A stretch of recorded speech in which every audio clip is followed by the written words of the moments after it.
প্রতি রাতে 4 রাকাত, শরীরে যতটুকু কুলায় 4 রাকাত, 8 রাকাত, 12 রাকাত তাহাজ্জুদ পড়ি।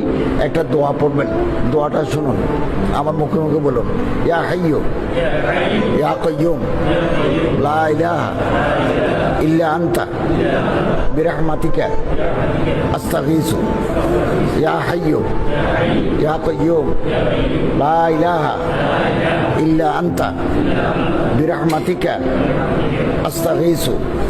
এইটা শেষটাতে পড়বেন। একবার পড়েন, 3 বার পড়েন, 5 বার পড়েন, 7 বার পড়েন, বাধা নেই।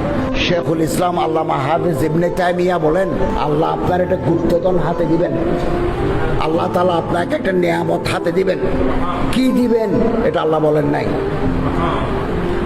ইউ মাস্ট গেট ইট, আপনি অবশ্যই পাবেন, আল্লাহ আপনার অবশ্যই দিবেন।